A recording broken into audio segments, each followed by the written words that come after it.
아주 깊은 산속에서 사람을 잡아먹는다던 사나운 호랑이가 단 한 소녀 앞에서 고개를 숙였다는 이야기를 들어본 적 있습니까? 화살도 덫도 통하지 않던 그날 밤, 짐승의 왕은 오히려 떨리는 눈으로 한 아이를 바라보고 있었습니다. 사람들은 그제야 깨달았죠. 그 소녀는 인간이 아니었고 이 산이 선택한 운명의 아이였다는 사실을 말입니다. 아주 오래전 이야기입니다. 지금처럼 길이 잘 닦이지도 않았고 사람의 발자국보다 짐승의 흔적이 더 익숙하던 시절이었지요. 산은 지금보다 훨씬 깊었고 밤은 지금보다 훨씬 어두웠습니다. 그 중에서도 사람들 사이에서 좀처럼 입에 올리지 않던 곳이 하나 있었는데 겹겹이 이어진 산줄기 안쪽, 눈이 내리면 길이 완전히 끊겨버리는 골짜기였습니다. 사람들은 그곳을 그저 산이 살아있는 곳이라고 불렀습니다. 바람이 불면 단순히 나뭇가지가 흔들리는 소리가 아니라 무언가 숨을 고르는 소리처럼 들렸고 밤이면 짐승의 울음과 함께 사람의 말로는 설명할 수 없는 기척이 따라붙곤 했지요. 그 깊은 산골 끝자락, 절벽 아래로는 한 발만 헛디뎌도 다시 올라올 수 없는 낭떠러지가 있고 그 위태로운 경계에 작은 오두막 한 채가 매달리듯 서 있었습니다. 눈이 많이 오는 날이면 지붕과 땅의 경계조차 사라져 세상에서 홀로 떠 있는 집처럼 보이기도 했지요. 그 오두막에 사는 이는 칠성이라 불리는 노인이었습니다. 마을에서는 그를 산 사람이라고 불렀습니다. 젊은 시절부터 농사보다는 산을 택했고 사람보다는 나무와 짐승을 벗삼아 살아온 이였지요. 그의 얼굴에는 오랜 세월이 만든 깊은 주름이 패여 있었지만 눈빛만큼은 이상하리만치 맑았습니다. 마치 오래된 우물 속 물처럼 조용하지만 깊이를 알 수 없는 눈이었지요. 칠성은 평생 산에서 약초를 캐고 나무를 베고 겨울이면 짐승의 발자국을 피해 길을 내며 살아왔습니다. 어느새 그는 눈 위에 찍힌 발자국만 보고도 어떤 짐승이 어느 방향으로 어떤 마음으로 지나갔는지 짐작할 수 있을 정도가 되어 있었습니다. 사람들은 그를 두고 말했습니다. 저 영감은 산이랑 말을 한다더라. 칠성은 그 말을 굳이 부정하지도 인정하지도 않았습니다. 그저 웃으며 담뱃대를 털 뿐이었지요. 그리고 그런 그와 함께 그 오두막에는 한 소녀가 살고 있었습니다. 이름은 연희, 나이 16쯤 되어 보이는 아이였습니다. 산골에서 태어나 자란 아이라고 하기에는 연희는 조금, 아니, 많이 달랐습니다. 햇빛에 오래 그을리지 않은 듯 유난히 하얀 피부, 밤하늘을 그대로 담아온 것 같은 검은 눈동자, 그리고 말없이 가만히 있어도 주변 공기가 차분해지는 묘한 분위기. 연희가 바느질을 하며 고개를 숙일 때면 호롱불빛이 머리카락 위로 흘러 마치 검은 물결이 잔잔히 흔들리는 듯 보이곤 했습니다. 손놀림은 놀라울 만큼 섬세했고 그 움직임은 산골 아이의 투박함과는 거리가 멀었습니다. 두 사람은 말을 많이 나누지 않았습니다. 그러나 굳이 말을 하지 않아도 서로의 숨소리만으로도 마음을 알아차릴 수 있는 사이였지요. 그날 밤도 마찬가지였습니다. 겨울바람이 유난히 매서워 오두막 문풍지가 가늘게 떨리고 있었고 눈은 하늘이 찢어진 것처럼 조용히 하지만 끊임없이 쏟아지고 있었습니다. 바깥은 온통 흰색이었지만 집안만큼은 화로의 불빛 덕에 따뜻했습니다. 칠성은 화로 앞에 앉아 집신을 삼고 있었고 연희는 그의 맞은편에서 해진 옷을 기우고 있었습니다. 타닥타닥 타오르는 장작 소리와 지피 스치는 사각거림이 긴 겨울밤의 침묵을 조심스레 채우고 있었습니다. 그 평온한 풍경 속에서 누군가 보면 그저 가난하지만 조용한 산골의 하루라 여겼을 겁니다. 하지만 그 집에는 마을 사람들조차 알지 못하는 이야기가 하나 숨겨져 있었습니다. 연희는 칠성의 친손녀가 아니었습니다. 그 사실을 아는 이는 이 세상에 오직 칠성 노인단 한 사람뿐이었지요. 시간은 10여 년 전, 눈보라가 산을 삼켜버리던 어느 밤으로 거슬러 올라갑니다. 그날은 바람이 유난히 사나웠습니다. 산길은 보이지 않았고 하늘과 땅의 경계조차 흐려져 앞이 발인지 하늘인지 구분하기 어려운 밤이었지요. 약초를 구하러 나갔던 칠성은 평소보다 훨씬 늦게 집으로 돌아오고 있었습니다. 그때 오두막 앞마당 구석에서 이상한 기척이 느껴졌습니다. 눈더미 사이에 낡은 광주리 하나가 놓여 있었던 것입니다. 눈은 계속 쌓이는데 이상하게도 그 광주리 위만은 마치 누군가 일부러 덮어준 것처럼 눈이 얹히지 않고 있었습니다. 가까이 다가간 칠성은 그 안을 보고 그대로 굳어버렸습니다. 갓 태어난 아이가 얇은 천 한 장만 덮은 채 누워 있었기 때문입니다. 보통 같았으면 이미 얼어 죽었어도 이상하지 않았을 그 상황에서 아이의 뺨은 붉었고 작은 입가에는 희미한 웃음마저 걸려 있었습니다. 울지도 않았습니다. 마치 이 혹독한 눈보라조차 자신에게는 아무 의미 없다는 듯 고요한 얼굴이었지요. 아이를 안아든 순간 칠성은 또 한 번 놀랐습니다. 차가워야 할 아이의 몸에서 갓 구운 떡처럼 따뜻한 기운이 느껴졌기 때문입니다. 그날 밤 칠성은 아이를 다시 밖으로 내놓지 않았습니다. 이유를 묻는다면 그 자신도 정확히 설명할 수 없었습니다. 그저 본능처럼 느꼈지요. 이 아이는 다시 눈 속으로 돌려보내선 안 된다. 그렇게 아이는 칠성의 품으로 들어왔고 연이라는 이름을 얻게 되었습니다. 눈연 담에 눈 속에서도 피어나는 꽃이 되라는 뜻이었습니다. 그 이후로 연이는 단 한 번도 병든 적이 없었고 혹한의 겨울에도 몸을 떨지 않았습니다. 그리고 아주 어릴 적부터 산의 짐승들이 그녀를 이상하리만치 따르기 시작했습니다. 사람들은 아직 그 사실을 몰랐습니다. 이 아이가 훗날 사나운 호랑이조차 고개 숙이게 만들 존재가 될 줄은 그 누구도 상상하지 못했던 시절이었으니까요. 그날 밤 오두막 밖에서 불어오던 바람은 어쩐지 평소와 다른 냄새를 품고 있었습니다. 눈 냄새도 나무 냄새도 아닌 아주 오래된 야성의 숨결 같은 냄새. 연희는 바느질하던 손을 멈추고 조용히 창밖을 바라보았습니다. 아직 아무 일도 일어나지 않았지만 산은 이미 다가올 변화를 알고 있었던 것입니다. 밤은 생각보다 길었습니다.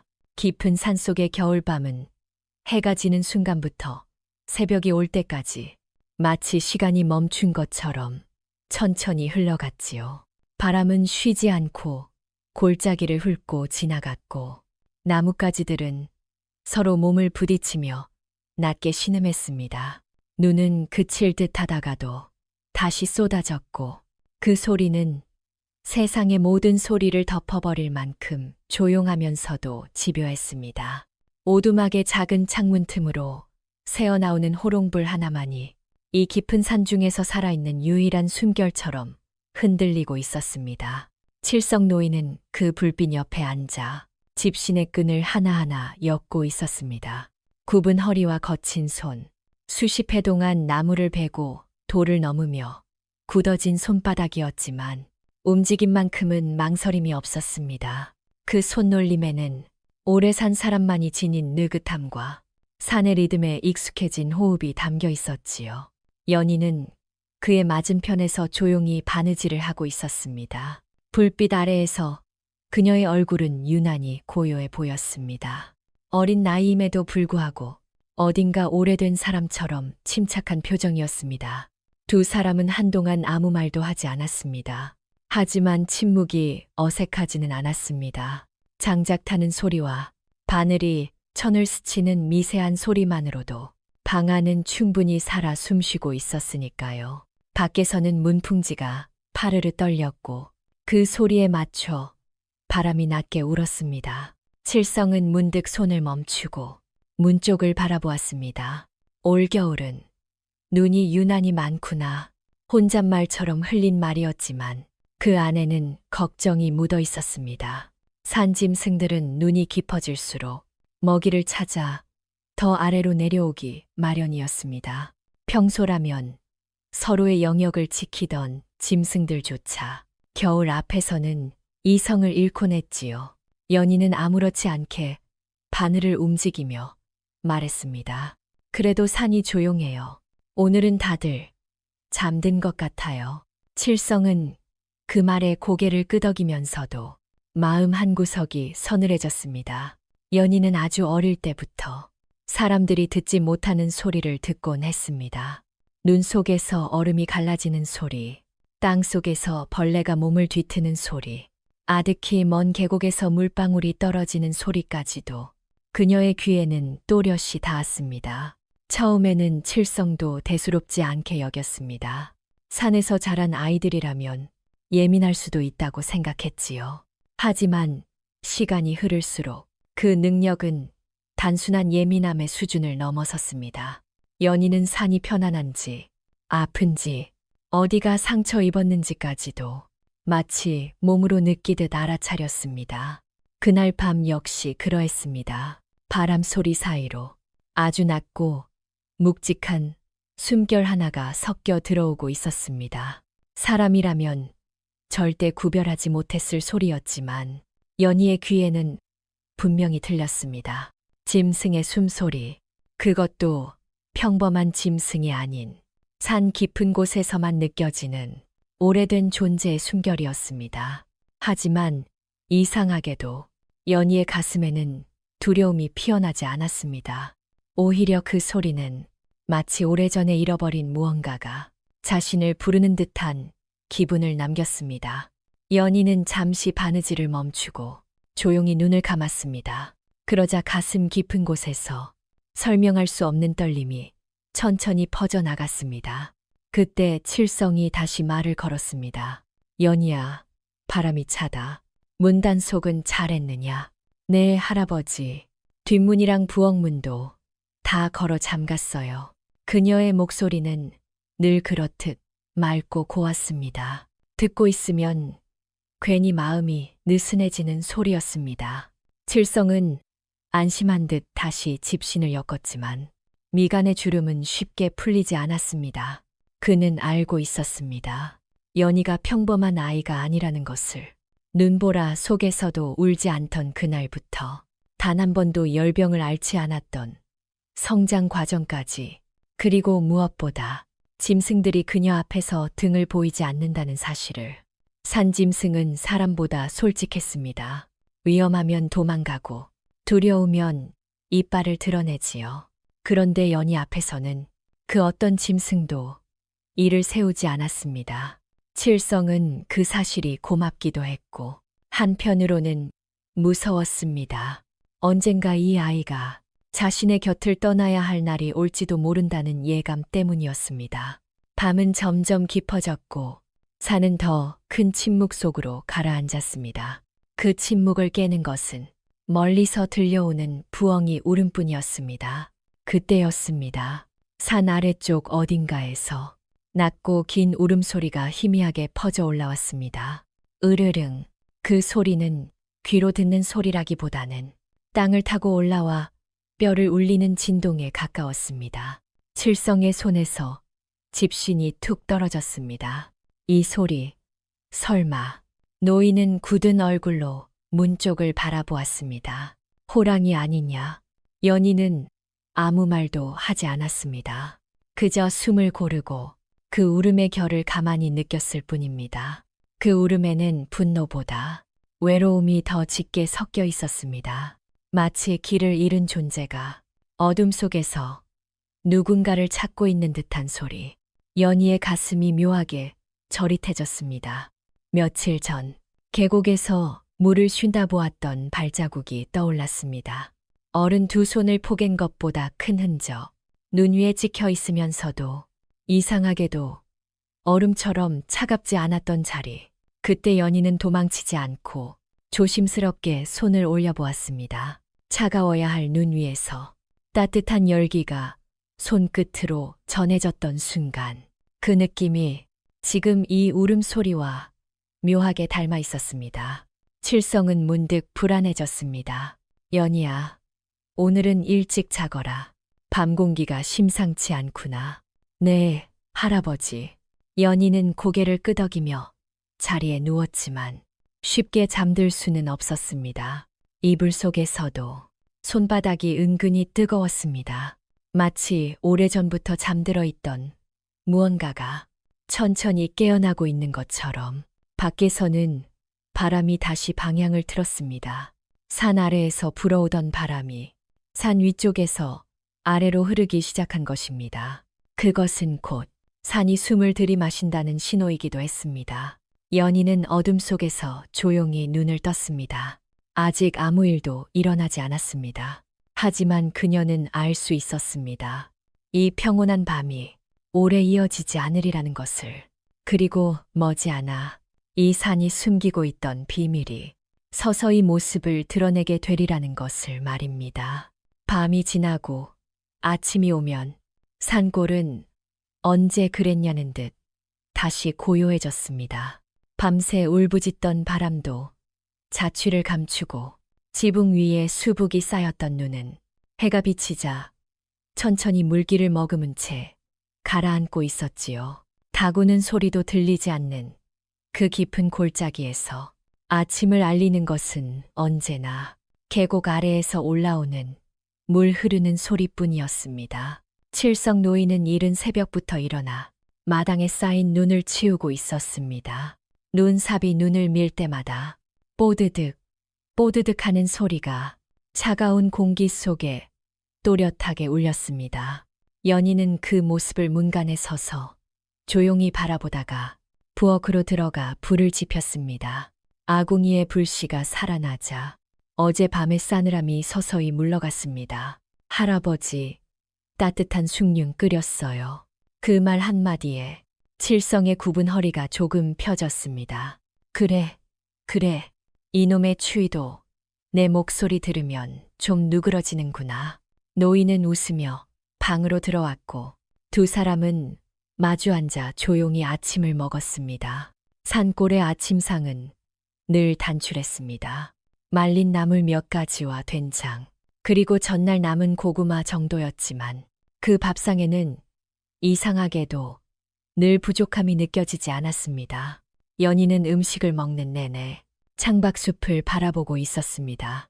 새들이 하나둘 나뭇가지 위로 내려앉았고 다람쥐 한 마리가 마당 가장자리까지 내려와 눈 속을 파헤치며 도토리를 찾고 있었습니다. 보통 사람이라면 그 모습만 보고도 소리를 내어 쫓았을 테지만 연희는 그저 조용히 눈길을 주었을 뿐입니다. 그러자 다람쥐는 놀라 도망치지 않고 잠시 그녀를 올려다보다가 다시 제 할 일을 이어갔습니다. 칠성은 그 모습을 보고 아무 말도 하지 않았습니다. 처음에는 놀랐고 그 다음에는 신기했고 이제는 그냥 그런가 보다 하고 받아들이게 되었지요. 연희가 짐승들에게 특별하다는 사실은 이미 오래전부터 알고 있었으니까요. 연희가 6살쯤 되었을 무렵이었습니다. 그날도 약초를 캐러 산에 올랐던 칠성은 연희를 등에 업고 가고 있었습니다. 험한 산길이라 어른도 숨이 찰 만큼 가파른 길이었지만 연희는 단 한 번도 칭얼거리지 않았습니다. 그저 칠성의 어깨 너머로 숲을 구경하며 조용히 숨을 고를 뿐이었지요. 그때 갑자기 덤불 속에서 멧돼지 한 마리가 튀어나온 적이 있었습니다. 몸집이 큰 놈이었고 눈에는 흉포한 기운이 가득했습니다. 칠성은 본능적으로 연희를 품에 끌어안고 몸을 돌렸습니다. 하지만 그 순간 연희가 멧돼지를 똑바로 바라보며 아주 작은 목소리로 말했습니다. 괜찮아. 놀랐지. 그 말이 끝나기도 전에 멧돼지는 코를 킁킁거리더니 고개를 숙인 채 숲속으로 물러났습니다. 그날 이후 칠성은 확신하게 되었습니다. 이 아이는 자신이 감당할 수 있는 존재가 아니라는 것을. 하지만 그렇다고 해서 그녀를 두려워할 수는 없었습니다. 연희는 여전히 밤마다 이불을 차지하려고 발을 뻗는 아이였고 아궁이 불이 꺼질까봐 잠결에도 일어나 장작을 살피는 아이였으니까요. 산의 기운이 깃들어 있든 없든 칠성에게 연희는 그저 함께 살아가는 가족이었습니다. 그러던 어느 날 연희가 15을 넘기던 해부터 산의 분위기가 조금씩 달라지기 시작했습니다. 짐승들의 움직임이 예전보다 잦아졌고 밤마다 들려오던 울음소리가 점점 더 낮고 무거워졌습니다. 특히 겨울이 시작되자 그 변화는 더욱 뚜렷해졌습니다. 어느 날 저녁, 연희는 계곡에서 물을 캤다 이상한 흔적을 발견했습니다. 눈 위에 찍힌 커다란 발자국. 어른 두 손을 합친 것보다도 큰 자국이 계곡을 따라 길게 이어져 있었습니다. 보통의 아이였다면 비명을 지르며 달아났을 테지만 연희는 그 자리에 멈춰 섰습니다. 그리고 조심스럽게 자신의 손을 그 발자국 위에 얹어 보았습니다. 차가운 눈속임에도 불구하고 손바닥에는 따뜻한 열이 전해졌습니다. 그 순간 가슴 한가운데가 쿵 하고 울렸습니다. 두려움이 아니라 설명할 수 없는 그리움 같은 감정이었습니다. 마치 오래전 헤어진 누군가를 다시 만난 것처럼 연희는 그날 일을 칠성에게 말하지 않았습니다. 왠지 말해서는 안 될 것 같았기 때문입니다. 그 이후부터 연희는 종종 멍하니 숲을 바라보곤 했습니다. 바람이 스칠 때면 그 안에 섞인 냄새를 가만히 맡았고 눈이 내릴 때면 눈송이 하나하나의 무게를 느끼듯 손을 내밀었습니다. 칠성은 그런 연희를 보며 점점 말수가 줄어들었습니다. 이 아이가 자신의 품을 떠나야 할 날이 가까워지고 있다는 것을 직감적으로 느끼고 있었기 때문입니다. 그날 밤 마을 장터에 다녀온 칠성은 촌장에게서 이상한 이야기를 들었습니다. 요 며칠 사이 산 아래에서 호랑이를 봤다는 사람이 여럿이네. 등에 검은 줄이 선명한 놈, 집채만하게 큰 놈이 밤마다 울어댄다는 소문이었습니다. 사람들은 그것을 산군의 징조라며 수군거렸습니다. 칠성의 얼굴이 굳었습니다. 그 산군이 내려온다는 방향이 바로 자신의 오두막이 있는 쪽이었기 때문입니다. 집으로 돌아오는 길, 그의 발걸음은 평소보다 훨씬 빨랐습니다. 오두막이 보이자 칠성은 안도의 한숨을 내쉬었습니다. 연희는 마당에서 눈을 쓸고 있었습니다. 그녀의 모습은 평소와 다르지 않았지만 칠성의 눈에는 그 작은 등 뒤로 알 수 없는 그림자가 드리워진 것처럼 보였습니다. 그날 밤 바람은 다시 거세졌고 산은 낮게 신음했습니다. 연희는 잠자리에 들면서도 쉽게 눈을 감지 못했습니다. 가슴 깊은 곳에서 무언가가 천천히 움직이고 있었습니다. 아직 이름 붙일 수 없는 감정, 아직 받아들일 준비가 되지 않은 운명, 그리고 연희는 어렴풋이 느끼고 있었습니다. 곧 이 산이 자신에게 무언가를 요구하게 되리라는 것을, 아직은 조용하지만 분명히 다가오고 있다는 것을 말입니다. 그날 이후로 산은 이전과 같지 않았습니다. 눈이 내리면 조용히 덮이던 골짜기는 이상하리만치 숨을 죽인 듯 고요했고 바람은 불어오다가도 갑자기 방향을 틀어 오두막 주변을 맴돌다 사라지곤 했습니다. 칠성 노인은 그런 변화를 말없이 느끼고 있었습니다. 산에서 오래 살아온 사람만이 알 수 있는 기운, 말로는 설명하기 어려운 미묘한 뒤틀림 같은 것이 서서히 짙어지고 있었기 때문입니다. 연희 역시 마찬가지였습니다. 아침마다 눈을 뜨면 가슴 한켠이 묵직하게 눌린 듯 했고 숨을 들이쉴 때마다 공기 속에 섞인 냄새가 예전과 다르다는 것을 느꼈습니다. 나무 냄새도 아니고 짐승의 채취도 아닌 차갑고 묵직한 쇠 냄새 같은 것. 그 냄새는 바람을 타고 산 아래쪽에서부터 서서히 올라오고 있었습니다.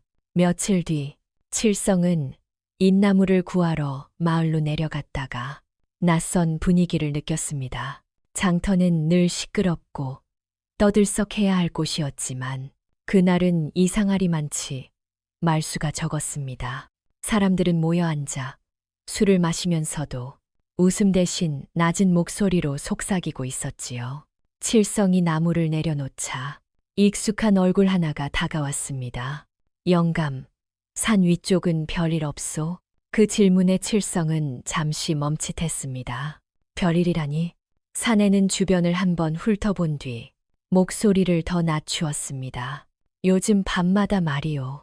산에서 호랑이 울음이 들린다 하지 않소. 그 말에 칠성의 손이 미세하게 떨렸습니다.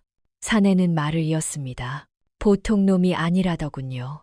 등에 검은 줄이 깊게 박힌 놈인데 집채만 하다나 뭐라나. 어떤 이는 눈빛이 사람 같았다고도 하고. 칠성은 더 묻지 않았습니다. 이미 가슴 속에서 불길한 예감이 꿈틀거리고 있었기 때문입니다. 집으로 돌아오는 길, 산길의 눈 위에는 여러 갈래의 발자국이 뒤엉켜 있었습니다. 사람의 것, 짐승의 것, 그리고 그 사이로 섞인 지나치게 큰 흔적 하나. 칠성은 그 자국 앞에서 한참을 서 있었습니다. 산에서 평생을 살아온 그였지만 그 발자국은 분명 처음 보는 것이었습니다. 너무 크고 너무 깊고 무엇보다도 이상할 만큼 일정한 간격으로 찍혀 있었습니다. 사냥을 하러 내려오는 짐승의 발걸음이 아니라 마치 누군가를 지키듯 같은 자리를 맴도는 흔적처럼 보였지요. 오두막에 도착했을 때 연희는 마당 한가운데서 눈을 쓸고 있었습니다. 그녀는 칠성을 보자 조용히 고개를 들었습니다.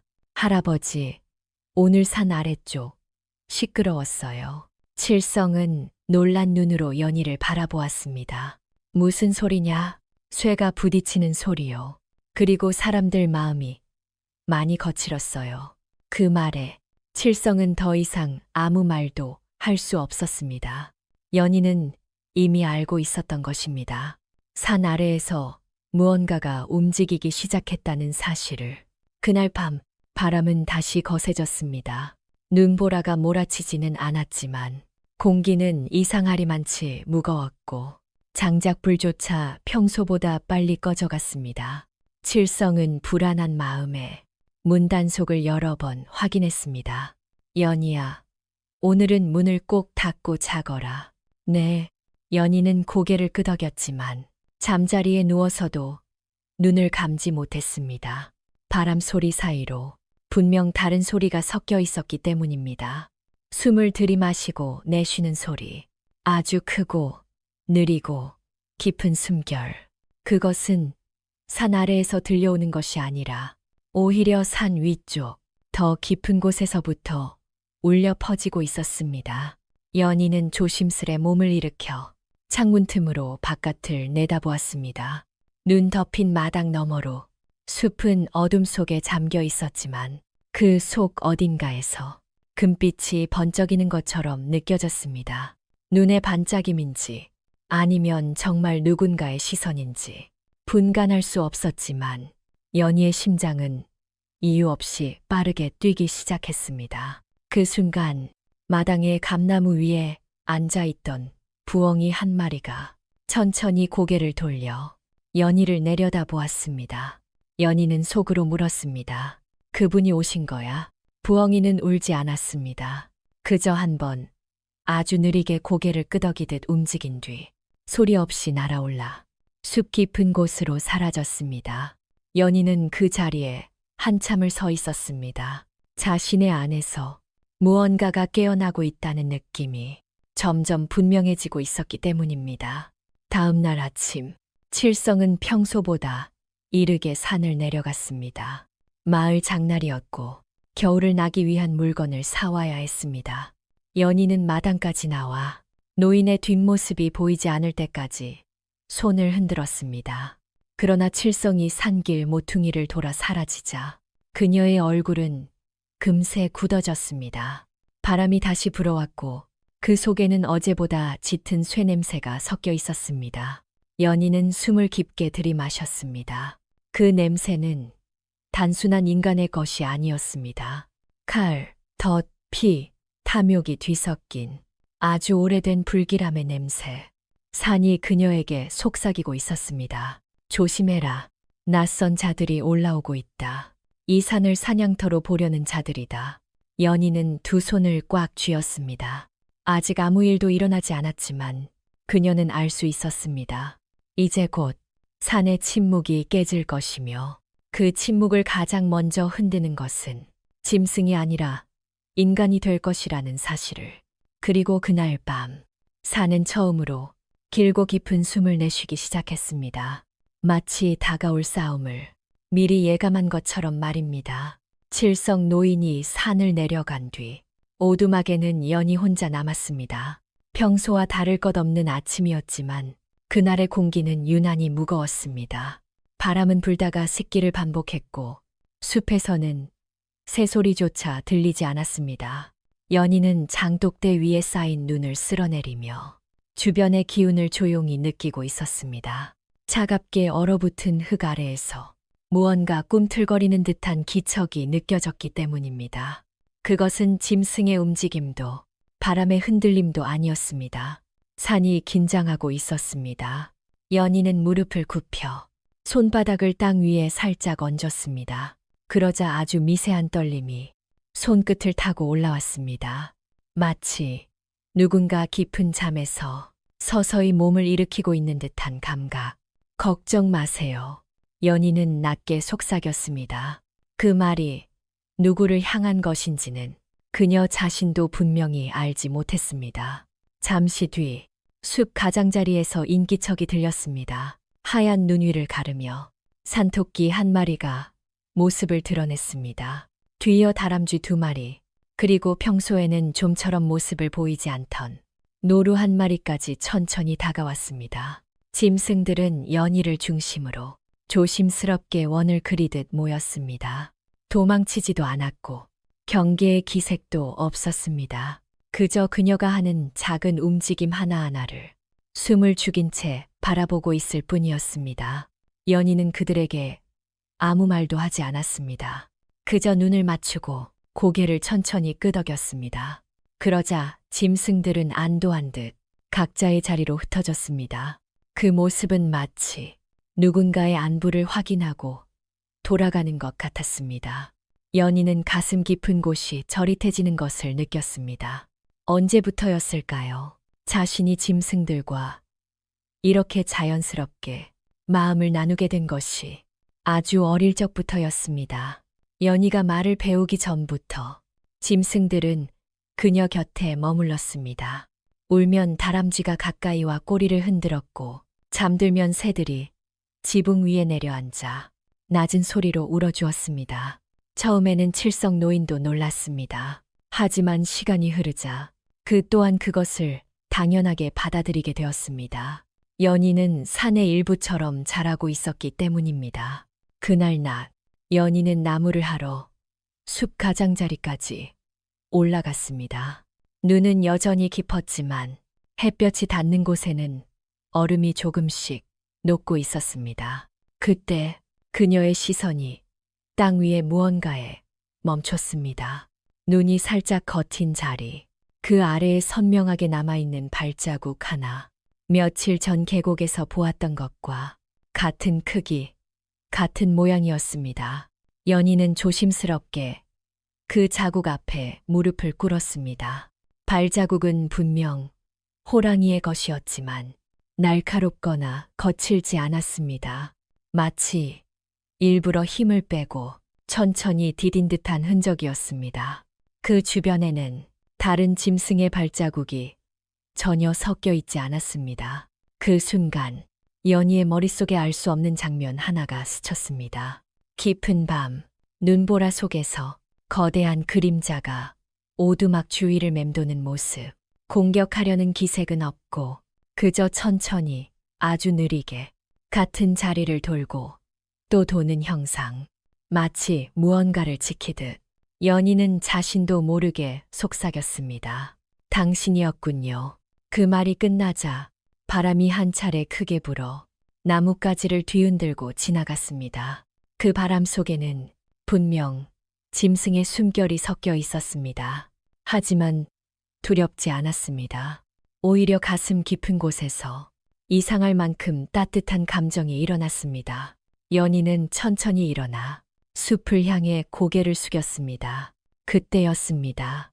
멀리서 쇠가 부딪히는 소리가 들려왔습니다. 짤그랑, 짤그랑, 산의 고요를 찢는 날카로운 소리. 연희의 표정이 굳었습니다. 그 소리는 분명 자연에서 나올 수 있는 소리가 아니었습니다. 덫, 쇠사슬, 칼날, 인간의 냄새였습니다. 그날 이후로 산의 분위기는 눈에 띄게 달라졌습니다. 짐승들은 더 깊은 숲으로 숨어들었고 부엉이는 낮에도 모습을 드러내지 않았습니다. 밤이면 바람이 갑자기 쳐펐다가 한순간에 몰아치기를 반복했습니다. 연희는 잠을 제대로 이루지 못했습니다. 눈을 감으면 산의 숨소리가 너무 또렷하게 들렸기 때문입니다. 누군가 아파하고 있었고 누군가는 분노하고 있었으며 그 모든 감정이 그녀의 몸 안으로 흘러들어오고 있었습니다. 마치 그녀의 심장이 산의 심장과 같은 박자로 뛰고 있는 것처럼. 며칠 뒤 밤, 연희는 갑작스러운 열에 시달리기 시작했습니다. 이마는 불덩이처럼 뜨거웠고 숨을 쉴 때마다 가슴이 타들어가는 듯했습니다. 칠성 노인이 곁에 있었다면 당장 의원을 부르러 갔을 테지만 그날 밤 연희는 혼자였습니다. 이상하게도 고통 속에서도 정신만큼은 또렷했습니다. 눈을 감으면 산의 모습이 그대로 떠올랐습니다. 눈 아래에 숨겨진 뿌리, 땅속을 흐르는 물길, 그리고 그 모든 것을 꿰뚫고 흐르는 거대한 기운의 줄기. 그 중심 어딘가에서 붉은 눈동자 한 쌍이 조용히 깜빡이고 있었습니다. 두려움은 없었습니다. 그 눈빛은 위협이 아니라 오랜 기다림처럼 느껴졌기 때문입니다. 연희는 떨리는 손으로 자신의 가슴 위를 눌렀습니다. 심장 박동이 평소보다 훨씬 깊고 느리게 울리고 있었습니다.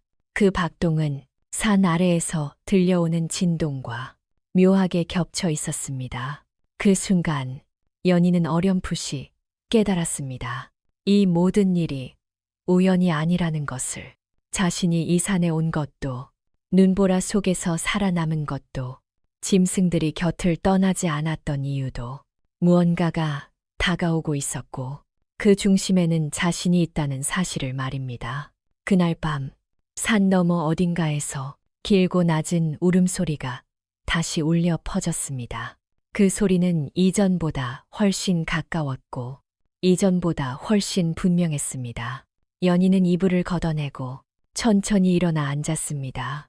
그리고 처음으로 자신의 마음속에 떠오른 말을 소리 없이 되뇌었습니다. 이제 피할 수 없겠구나. 바람이 창문을 스치며 지나갔고 호롱불 불꽃이 길게 흔들렸습니다. 산은 더 이상 잠들어 있지 않았습니다. 그리고 연희 또한 이전의 평범한 소녀로 돌아갈 수 없다는 것을 이미 알고 있었습니다. 밤이 깊어질수록 산은 점점 숨을 죽여갔습니다. 바람은 비떴고 나뭇잎 하나 흔들리지 않았습니다. 마치 세상 전체가 어떤 순간을 기다리는 듯한 정적이 범골 골짜기를 꽉 채우고 있었습니다. 연희는 잠자리에 누워 있었지만 눈은 끝내 감기지 않았습니다. 이불 속에서도 몸이 뜨겁게 달아올라 마치 안에서 불씨가 타오르는 것처럼 느껴졌기 때문입니다. 숨을 들이마실 때마다 가슴 깊은 곳에서 묵직한 진동이 함께 울렸습니다. 쿵, 쿵. 그 소리는 심장 박동이면서도 동시에 산의 울림 같았습니다. 연희는 천천히 몸을 일으켜 창가로 다가갔습니다. 창호지 너머로 스며든 달빛은 희미했고 눈 덮인 마당은 어둠 속에 잠겨 있었습니다. 그런데 그때 마당 끝자락의 숲이 미세하게 흔들렸습니다. 사람이라기엔 너무 무겁고 짐승이라기엔 너무 조용한 기척. 연희의 숨이 잠시 텄었습니다. 그녀는 그 기척이 위험보다 익숙함으로 다가온다는 사실에 스스로도 놀랐습니다. 두려워야 할 텐데 가슴 한쪽이 오히려 저릿하게 아려왔기 때문입니다. 왔구나. 연희의 입술에서 저도 모르게 그런 말이 흘러나왔습니다. 그 순간 멀리서 낮고 긴 울음소리가 산허리를 타고 퍼졌습니다. 크르르릉. 귀로 듣는 소리라기보다 땅을 통해 몸 안으로 스며드는 울림이었습니다. 호랑이의 포효였습니다. 연희는 그 자리에 굳어 섰습니다. 그 울음에는 분노도 있었지만 그보다 훨씬 짙은 감정이 섞여 있었습니다. 외로움, 참아온 분노, 그리고 오래도록 억눌린 슬픔. 연희는 본능적으로 알 수 있었습니다. 그 울음은 사냥의 신호가 아니라 누군가를 부르는 목소리라는 것을. 왜 이렇게 늦게 왔어요? 그녀는 바람에게 속삭이듯 말했습니다. 그러자 놀랍게도 호랑이의 울음소리가 잠시 뺏었습니다. 산은 다시 숨을 삼켰고 정적 속에서 연희의 심장 소리만 크게 울렸습니다. 그때 뒤쪽에서 작은 소리가 들렸습니다. 연희야, 잠에서 깬 칠성 노인이 이불을 걷고 일어나고 있었습니다. 왜 안 자고 있느냐? 연희는 잠시 망설이다 고개를 돌려 노인을 바라보았습니다. 할아버지, 오늘 밤 뭔가 와요. 칠성 노인의 얼굴이 굳었습니다. 그 역시 들었기 때문입니다. 인간의 귀에도 닿을 만큼 깊은 울음소리를. 노인은 연희의 손을 꼭 잡았습니다. 문 밖으로 나가면 안 된다. 무슨 일이 있어도 안 된다. 연희는 대답하지 않았습니다. 그저 할아버지의 손에서 전해지는 떨림을 조용히 느끼고 있을 뿐이었습니다. 그때 산 아래쪽에서 또 다른 소리가 들려왔습니다. 짤그랑, 철컥, 쇠가 맞부딪히는 소리, 사람들의 거친 숨소리. 연희는 얼굴이 하얗게 질렸습니다. 사냥꾼들이에요. 칠성 노인의 눈이 크게 흔들렸습니다. 그는 낮에 장터에서 들었던 소문이 결국 현실이 되었음을 직감했습니다. 산의 주인을 노리는 자들, 덫과 창을 들고 올라온 인간들. 잠시 뒤 숲 아래쪽에서 횃불 불빛이 흔들리기 시작했습니다. 붉은 불꽃들이 하나둘 늘어나며 서서히 오두막 쪽으로 올라오고 있었습니다. 그 빛이 눈 위에 비칠 때마다 그림자는 기괴하게 일그러졌습니다. 이놈들이 정말 올라왔구나. 칠성 노인은 이를 악물었습니다. 그는 연희를 품에 안고 문 쪽으로 몸을 막아섰습니다. 무슨 일이 있어도 할아버지 뒤에 숨어 있어라. 연희는 고개를 끄덕였지만 그녀의 시선은 이미 문 너머를 향하고 있었습니다. 밖에서는 발자국 소리가 점점 가까워지고 있었습니다. 눈을 밟는 소리, 무거운 장정들의 숨소리, 그리고 그 사이를 스치는 비릿한 피 냄새. 그 냄새에 연희의 몸이 다시 뜨겁게 달아올랐습니다. 손끝이 떨렸고 귀에서는 평소에는 들리지 않던 소리들이 폭포처럼 밀려들었습니다. 나무가 신음하는 소리, 덫에 긁힌 흙의 통증, 산이 참고 있는 분노. 연희는 숨을 크게 들이마셨습니다. 할아버지, 저 나가야 해요. 칠성 노인이 깜짝 놀라 고개를 저었습니다. 미쳤느냐? 밖엔 호랑이도 있고 사람도 있다. 그래서요. 연희의 목소리는 떨렸지만 이상하리만큼 단단했습니다. 제가 나가지 않으면 둘 다 다쳐요.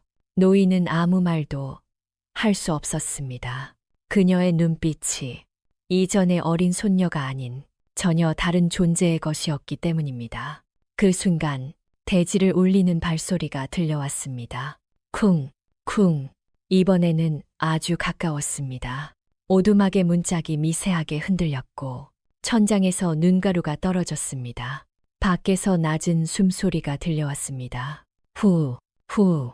마치 문 바로 앞에서 거대한 존재가 숨을 고르고 있는 듯 했습니다. 사냥꾼들 사이에서도 웅성거림이 터져 나왔습니다. 왔어. 진짜로 왔어.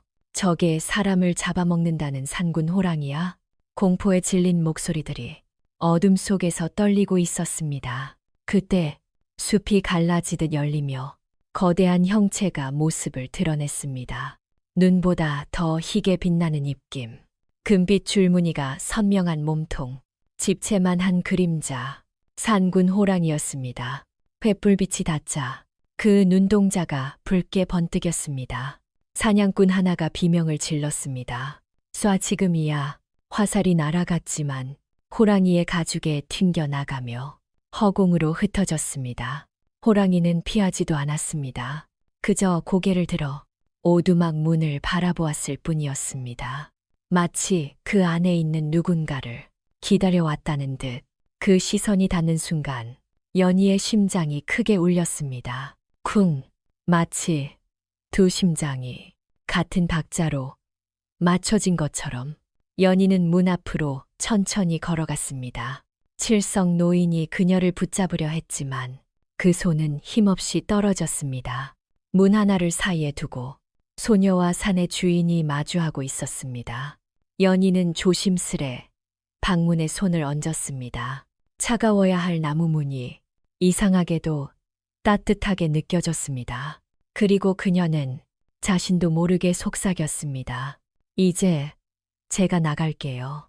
문이 삐걱이며 열렸고 차가운 밤 공기와 함께 거대한 호랑이의 숨결이 오두막 안으로 밀려들었습니다. 그 순간 산과 인간, 짐승과 소녀의 운명이 마침내 하나의 지점으로 겹쳐지기 시작했습니다. 문이 완전히 열리자 차가운 밤 공기가 한꺼번에 밀려 들어왔습니다. 호롱불 불꽃이 크게 흔들리며 순간 방 안의 빛이 거의 꺼질 듯 떨렸습니다. 문 앞에는 정말로 그 존재가 서 있었습니다. 집채만 한 몸집, 눈보라 속에서도 또렷이 드러나는 금빛 줄무늬. 숨을 내쉴 때마다 허연 입김이 구름처럼 퍼졌고 한 걸음만 움직여도 땅이 울릴 만큼 묵직한 기운. 산군 호랑이였습니다. 사람들이 상상으로만 떠올리던 괴물이 지금 이 순간 오두막 앞에 실체로 서 있었습니다. 사냥꾼들 쪽에서는 누군가가 숨 넘어가는 소리를 냈고 또 다른 이는 다리에 힘이 풀려 눈 위에 주저앉았습니다. 저게 진짜였어. 횃불을 쥔 손들이 심하게 떨렸고 불빛은 일정하지 못한 원을 그리며 흔들렸습니다. 그러나 호랑이는 그 누구도 바라보지 않았습니다. 창을 든 사내도 활을 겨눈 사냥꾼도 아닌 오직 문 앞에 서 있는 한 소녀만을 보고 있었습니다. 연희는 눈을 크게 뜬 채 그 거대한 눈동자를 마주 바라보았습니다. 붉은 듯 금빛인 그 눈 안에는 살기보다 훨씬 깊은 무언가가 담겨 있었습니다. 오래된 분노, 지켜내지 못한 것에 대한 후회, 그리고 끝내 잃지 않으려는 보호의 본능. 연희의 가슴이 크게 요동쳤습니다. 두려움이 아니었습니다. 마치 오래전부터 알고 있던 존재를 이제야 다시 만난 듯한 느낌. 호랑이는 고개를 낮추었습니다. 으르렁, 낮고 긴 울음이 흘러나왔지만 그것은 위협이 아니었습니다. 부름이었습니다. 그 소리에 연희의 무릎이 순간 휘청였습니다. 몸속 깊은 곳에서 뜨거운 것이 솟구치며 숨이 가빠졌습니다. 칠성 노인은 뒤에서 떨리는 목소리로 외쳤습니다. 연희야, 물러서거라. 그건 짐승이다. 그러나 연희는 고개를 저었습니다. 아니에요, 할아버지. 그녀의 목소리는 작았지만 이상하게도 밤 공기 속에서 또렷이 울렸습니다. 저분, 화가 난 게 아니에요. 아파하고 있어요. 그 말이 끝나자 호랑이의 꼬리가 눈 위를 한번 크게 쓸었습니다. 사냥꾼들 사이에서 비명이 터져 나왔습니다. 지금이야, 쏴. 한 사내가 공포에 미쳐 활 시위를 당겼습니다. 휙, 화살이 공기를 가르며 날아갔습니다. 연희의 눈이 크게 뜨였습니다.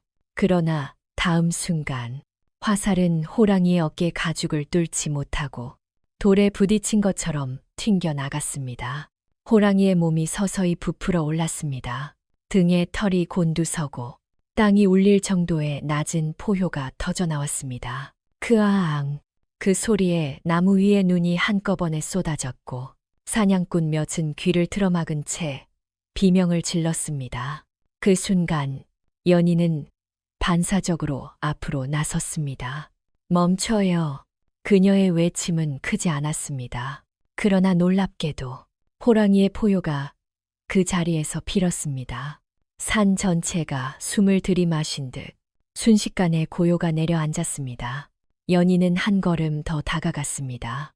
사람들의 숨이 치인 듯한 침묵 속에서 소녀와 산군 호랑이 사이의 거리는 손을 뻗으면 닿을 만큼 가까워졌습니다. 칠성 노인은 눈을 질끈 감았습니다. 차마 볼 수가 없었던 것입니다. 그러나 다음 순간 아무도 예상하지 못한 일이 벌어졌습니다.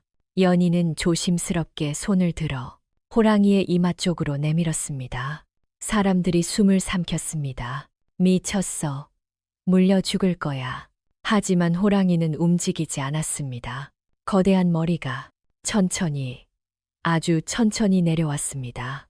그리고 연희의 손끝이 거친 털 위에 닿는 순간 세상의 소리가 사라졌습니다. 바람도, 눈 내리는 소리도, 사람들의 거친 숨소리조차 들리지 않았습니다. 호랑이는 연희의 손에 이마를 살짝 비볐습니다. 마치 오랜 주인을 만난 짐승처럼. 그르릉, 이번엔 위협이 아닌 깊고 낮은 울음이 흘러나왔습니다. 그 소리는 어미 고양이가 새끼를 안심시키듯 부드럽고 느렸습니다. 연희의 눈에서 눈물이 조용히 흘러내렸습니다. 그녀는 알 수 있었습니다.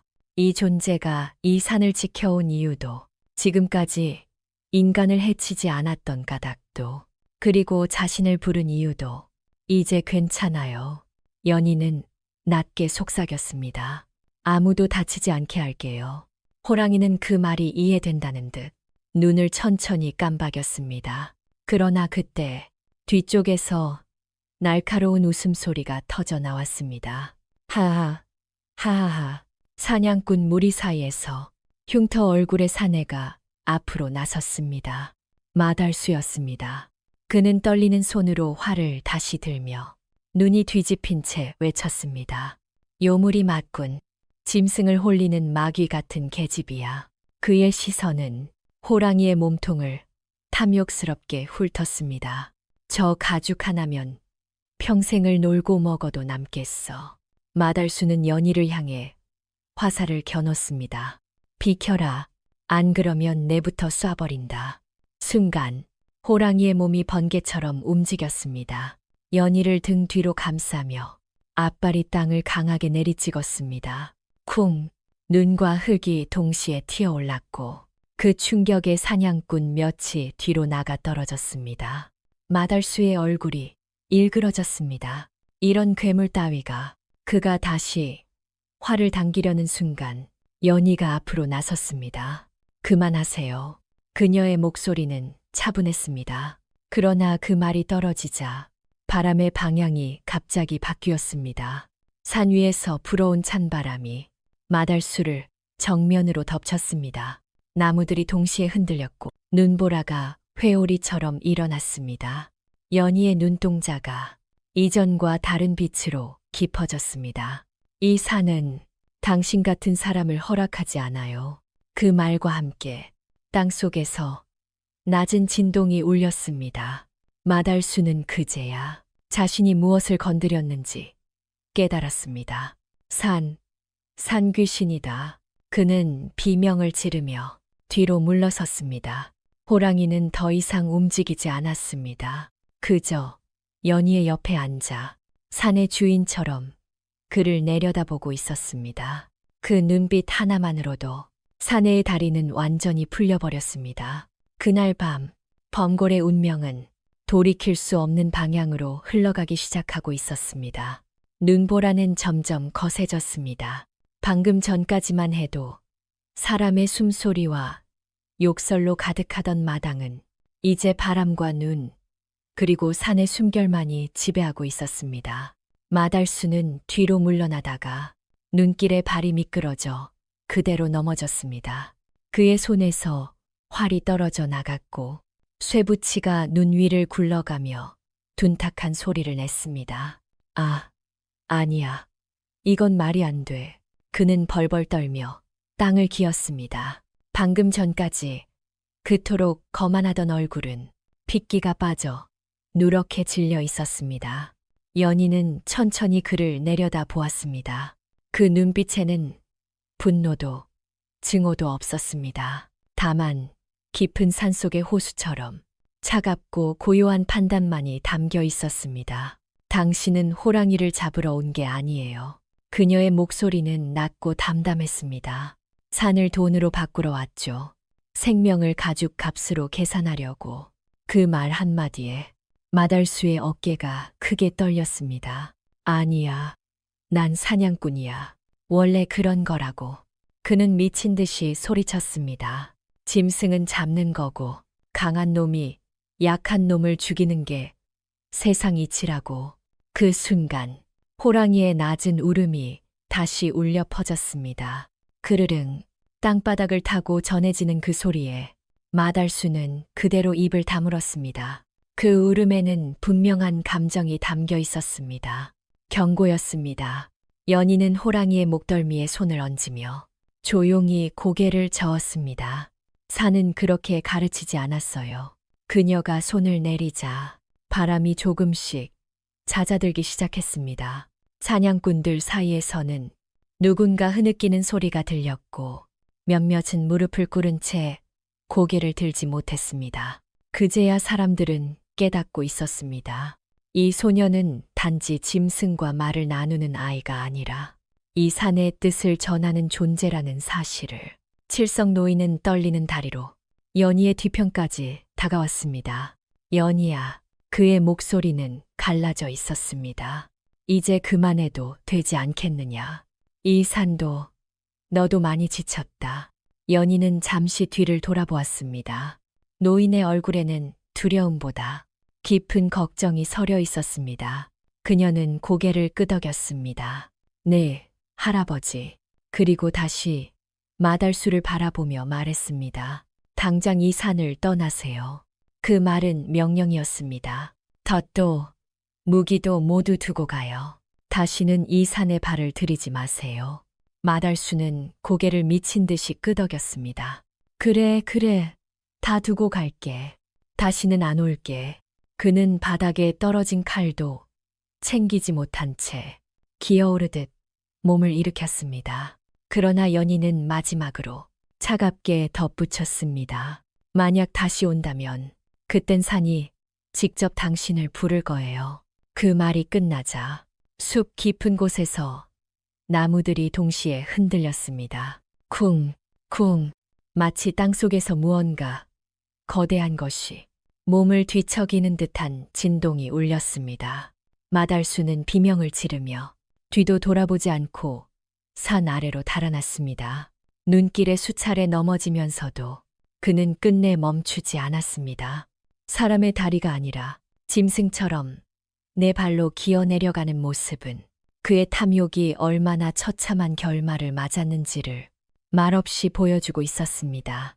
그가 완전히 사라지자 남아있던 사냥꾼들과 마을 사람들은 그 자리에 얼어붙은 듯 서 있었습니다. 누구도 쉽게 말을 꺼내지 못했습니다. 잠시 뒤 촌장이 지팡이를 짚고 앞으로 나섰습니다. 그는 연희 앞에서 천천히 무릎을 꿇었습니다. 우리가 잘못했네. 그 한마디에 마을 사람들 모두 숨을 삼켰습니다.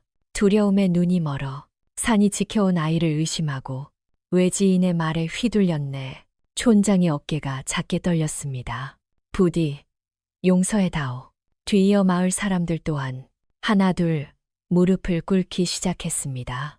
누군가는 울고 있었고 누군가는 고개를 들지 못했습니다. 연희는 그들을 한참 바라보다 조용히 입을 열었습니다. 저는 괜찮아요. 그 말에 모두 고개를 들었습니다. 사람이 두려워하는 건 당연해요. 하지만 그 두려움이 욕심과 만나면 이렇게 산을 아프게 해요. 그녀는 마당 곳곳에 설치된 쇠덫과 창을 바라보았습니다. 이것들만 치워주세요. 그 순간 호랑이가 천천히 앞으로 나와 덫 앞에 앉았습니다. 날카로운 쇠이빨이 드러났지만 공격의 기색은 없었습니다. 마을 사람들은 말하지 않아도 이해했습니다. 지금 이 쇠붙이들이 산을 얼마나 아프게 했는지를 장정들은 서둘러 덫을 파내고 나무에 걸린 그물을 걷어냈습니다. 눈 속에서 쇠가 빠질 때마다 연희의 어깨가 조금씩 가벼워지는 듯 했습니다. 산이 숨을 되찾고 있었습니다. 모든 것이 정리되었을 무렵 바람은 완전히 잦아들었고 하늘의 구름 사이로 달빛이 스며들었습니다. 호랑이는 연희 곁으로 다가와 조용히 몸을 낮추었습니다. 그 거대한 몸집이 마치 충직한 수호자처럼 보였습니다. 칠성 노인은 그 광경을 바라보며 말없이 눈물을 훔쳤습니다. 그가 평생 산에서 살았어도 이토록 신비로운 밤은 처음이었습니다. 그날 이후 범골 사람들은 잊지 않게 되었습니다. 호랑이는 괴물이 아니라 수호자였고 연희는 요물이 아니라 산이 사람에게 보내준 달이었다는 사실을. 그리고 그 밤 눈 덮인 오두막 위로 아주 오래 잠들어 있던 전설 하나가 다시 숨을 쉬기 시작하고 있었습니다. 눈보라가 잦아들자 산은 서서히 본래의 숨결을 되찾기 시작했습니다. 거칠게 울부짖던 바람은 물러가고 눈 위에는 다시 고요가 내려앉았습니다. 마치 아무 일도 없었다는 듯 산은 묵묵히 모든 흔적을 덮어주고 있었습니다. 마을 사람들은 하나둘씩 오두막을 떠났습니다. 누구도 큰 소리를 내지 않았고 횃불조차 낮게 들고 조심스레 산길을 내려갔습니다. 등 뒤에서 느껴지는 호랑이의 시선과 연희의 기운이 그들의 발걸음을 끝까지 무겁게 만들었습니다. 마당에 남은 것은 칠성 노인과 연희 그리고 거대한 산군 호랑이뿐이었습니다. 긴장이 풀리자 연희의 몸이 휘청거렸습니다. 그동안 억눌러 두었던 기운이 한꺼번에 빠져나간 듯 다리에 힘이 풀린 것이었습니다. 호랑이는 즉시 몸을 낮추어 연희의 곁으로 다가왔습니다. 거친 털이 그녀의 팔에 닿았지만 따뜻했습니다. 눈 속에서 달려왔을 텐데도 마치 아랫목에 데운 것처럼 온기가 느껴졌습니다. 괜찮아요. 연희는 호랑이의 목을 끌어안으며 작게 속삭였습니다. 그 말이 이해된다는 듯 호랑이는 조용히 숨을 골랐습니다. 칠성 노인은 그 모습을 보며 한동안 아무 말도 하지 못했습니다. 사람과 짐승의 경계를 넘어 이토록 자연스러운 교감이 이루어질 수 있다는 사실이 그에게는 기적처럼 느껴졌기 때문입니다. 잠시 후 노인은 조심스럽게 입을 열었습니다. 연희야, 이제는 말해주겠느냐? 연희는 고개를 들었습니다. 넌 도대체 누구냐? 그 질문에는 두려움보다 사랑이 더 많이 담겨 있었습니다. 연희는 잠시 하늘을 올려다보았습니다. 구름 사이로 달빛이 흘러내리며 눈 덮인 산등성이를 비추고 있었습니다. 저도 정확히는 몰라요. 그녀는 솔직하게 말했습니다. 다만 이 산이 아프면 제 가슴도 같이 아파요. 짐승이 다치면 제 숨도 같이 가빠지고요. 연희는 자신의 손을 바라보았습니다. 눈보라 속에서도 춥지 않았던 이유도, 짐승들이 곁을 떠나지 않았던 이유도 이제야 조금 알 것 같아요. 칠성 노인은 말없이 고개를 끄덕였습니다. 그는 이미 오래전부터 연희가 평범한 아이가 아니라는 사실을 어렴풋이 느끼고 있었습니다. 눈보라 치던 밤, 광주리 속에서 웃고 있던 아기, 얼어붙은 날씨에도 따뜻하던 작은 몸, 그 모든 것이 오늘을 향해 이어져 왔다는 것을 이제는 부정할 수 없었습니다. 그래도 너는 내 손녀다. 노인의 목소리는 떨렸지만 단단했습니다. 산의 아이든 무엇이든 나에겐 그저 연희일 뿐이다. 그 말에 연희의 눈에 눈물이 맺혔습니다. 그녀는 노인의 품에 조용히 안겼습니다. 할아버지, 그 짧은 부름 속에는 그 어떤 말보다 깊은 마음이 담겨 있었습니다. 그날 밤 호랑이는 오두막 안으로 들어오지 않았습니다. 대신 마루 끝에 몸을 웅크리고 앉아 문을 향해 등을 돌린 채 바깥을 지키고 있었습니다. 마치 이제부터가 자신의 진짜 역할이라는 듯이 칠성 노인은 부엌에서 따뜻한 꿀물과 군 고구마를 내왔습니다. 연희가 고구마를 반으로 쪼개 호랑이 앞에 놓아주자 거대한 맹수는 조심스레 그것을 물고 천천히 씹기 시작했습니다. 그 모습이 어찌나 어색한지 노인은 그만 웃음을 터뜨리고 말았습니다. 산군 양반도 고구마는 좋아하는구먼. 호랑이는 콧김을 한 번 뿜으며 마치 대답하듯 꼬리를 살짝 움직였습니다. 긴 밤이 지나고 새벽녘이 다가올 무렵 산 위에 구름이 걷히기 시작했습니다. 어둠이 물러가자 범골은 은빛 세상으로 변해 있었습니다. 덫이 박혀 있던 자리에는 새눈이 소복이 쌓여 있었고 찢어졌던 문풍지도 칠성 노인이 일어나 다시 발라놓았습니다. 모든 상처가 조용히 덮이고 있었습니다. 아침 햇살이 빛을 즈음 마을 쪽에서 발소리가 들려왔습니다. 어젯밤 함께 올라왔던 이들이 이번에는 무기 대신 꾸러미를 들고 올라오고 있었습니다. 쌀, 고기, 말린 나물, 정성스레 접은 무명천. 그들의 얼굴에는 두려움이 아닌 미안함이 담겨 있었습니다. 촌장은 연희를 보자마자 다시 허리를 굽혔습니다. 사내 아이여, 어젯밤의 어리석음을 용서해주게. 연희는 고개를 저었습니다. 이제 괜찮아요. 산도 이미 용서했어요. 그 말에 사람들의 얼굴이 풀어졌습니다. 그날 이후로 범골에는 작은 약속 하나가 생겼습니다. 산에서 필요한 만큼만 취하고 덫을 놓지 않으며 짐승을 원망하지 않는 것. 사람들은 산을 향해 고개를 숙이며 이렇게 인사하곤 했습니다. 오늘도 허락해 주셔서 감사합니다. 그리고 그 인사를 들을 때마다 산속 어딘가에서 낮고 깊은 울음소리가 메아리처럼 답해 주었습니다. 전설은 그렇게 사람들의 삶 속으로 조용히 스며들기 시작하고 있었습니다. 그날 이후로 범골의 시간은 조금 다른 속도로 흐르기 시작했습니다. 사람들의 발걸음은 전보다 조심스러워졌고 산을 바라보는 눈빛에는 두려움보다 경외가 담기게 되었습니다. 연희는 더 이상 자신을 숨기지 않았습니다. 하지만 그렇다고 특별한 존재인 듯 앞에 나서지도 않았습니다. 예전과 다름없이 아침이면 장작을 패고 계곡에서 물을 길어오고 저녁이면 할아버지와 마루에 앉아 달을 바라보았습니다. 다만 달라진 것이 있다면 산이 그녀를 대하는 태도였습니다. 연희가 산길을 오르면 다람쥐들이 앞장서 길을 열었고 새들은 가지 위에서 먼저 울어 그녀의 발걸음을 알렸습니다. 겨울의 끝자락, 눈이 채 녹지 않은 계곡에서는 차가운 물결 속에서도 물고기들이 모여들었고 얼어붙은 땅 아래에서는 새싹들이 유난히 빠르게 숨을 틔웠습니다. 마치 산 전체가 연희의 숨결에 맞추어 살아 움직이는 듯했습니다. 산군 호랑이는 여전히 모습을 드러냈습니다. 하지만 이전처럼 위협적으로 나타나지 않았습니다.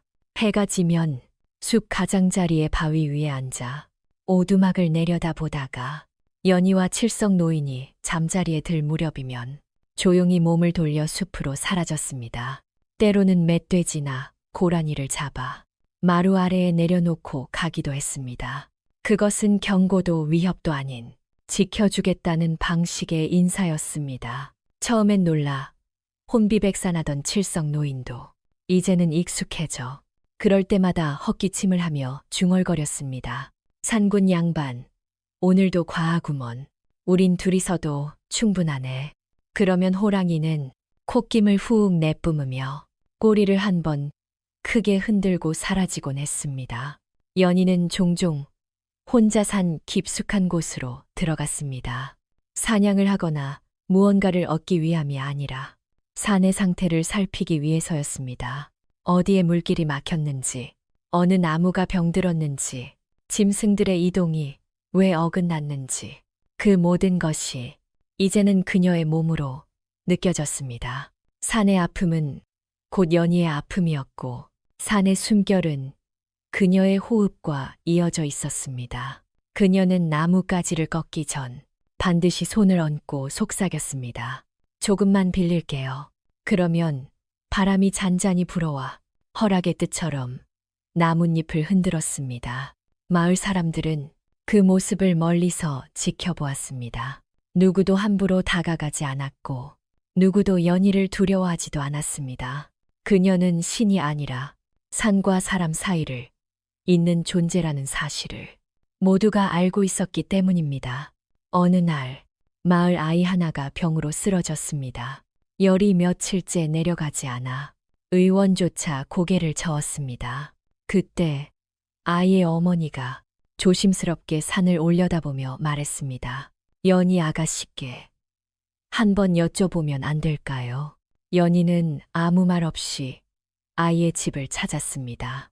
약을 지어준 것도 주문을 외운 것도 아니었습니다.